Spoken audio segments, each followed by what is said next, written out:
Hello guys, আসসালামু আলাইকুম। শুভেচ্ছা ব্লগে সবাইকে স্বাগতম। আর এই তো সকাল সকাল শুরু করছি একটি ভিডিও। আর এদিকে আমি যাচ্ছি বাজারে দুধ কেনার জন্য। আর এই তো রাস্তা দিয়ে হেঁটে যাচ্ছি। দেখেন এদিকে পরিবেশ, মাঠ ঘাট, এদিকে দুই পাশে জঙ্গল আর এর মাঝখানে রাস্তা। আর যেহেতু ভিতর দিয়ে যাচ্ছি, এদিকে রোদ উঠে গিয়েছে। আর হয়তো মাঝখানের দিকে বাঁশের ঝাড়, আর এদিকে হচ্ছে ঘর, বাড়ি ঘর, আর এই মাঝখান দিচ্ছে রাস্তা। বাজারে যাচ্ছি আমি আর আম্মু, যেহেতু ঢাকায় নিয়ে যাব দুধের জন্য কিনতে যাচ্ছি। দেখি কেমন কি অবস্থা। আমরা বাজারের কাছে প্রায় এসে গিয়েছি। দিয়ে যেতে হয় বাজারে। হচ্ছে পেঁয়াজের পাতা, পেঁয়াজ সহকারে।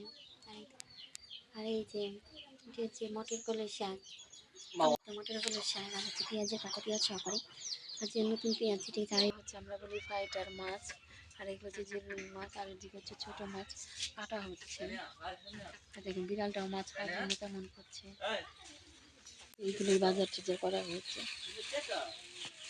আর এই তো শাকগুলো এখন বেছে নিচ্ছি আমরা। আর এই তো পাচ্ছি।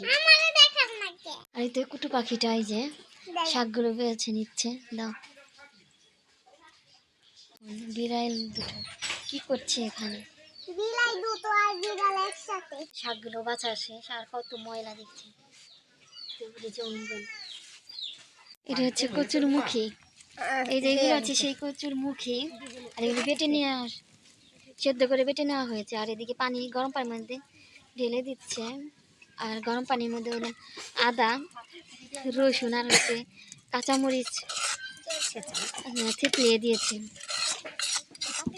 পানির মধ্যে হলাম জলপাই দেওয়া হয়েছে, যেহেতু এখন তেঁতুল নেই, এখনো জলপাই। আর এই তো হলুদ দিচ্ছে, আর মরিচ গুঁড়া দিচ্ছে। আর এদিকে আদা বাটা, ধনিয়া গুঁড়া,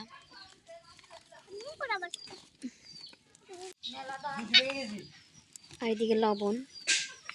আর এই প্রচুর মুখে কে কে খান প্লিজ কমেন্টে বলবেন। আমাদের তো এটা তো অনেক পছন্দের সবারই। আর এমনিতেই তো মাটির চুলায় যাই রান্না করুক না কেন অনেক মজাদার হয়। আর এদিকে আরেক পাশে চুলায় ভাত রান্না করা হচ্ছে। আর এদিকে পাতিলায় বসিয়ে দেওয়া হয়েছে কড়াইতে গাজরে। ডালটাই এদিকে বলক এসে গিয়েছে। আর এদিকে জলপাইগুলো নেড়ে চেড়ে ভেঙে দিচ্ছে। এই তো ডালটা, মুখির ডালটা বাগার দেওয়া হবে। তেলের মধ্যে পেঁয়াজ কুচি, রসুন কুচি দেওয়া হয়েছে।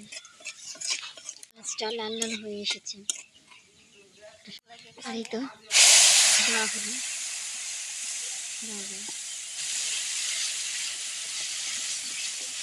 তো কালারটা দেখে নিতে মাশাআল্লাহ কি সুন্দর হয়েছে কালারটা।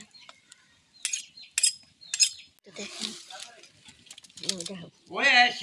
আবার আমাদের রান্না করার জন্য যে শাকগুলো ধুয়ে নিয়েছে। আর হচ্ছে পেঁয়াজের পাতা, এগুলো ধুয়ে নেওয়া হয়েছে।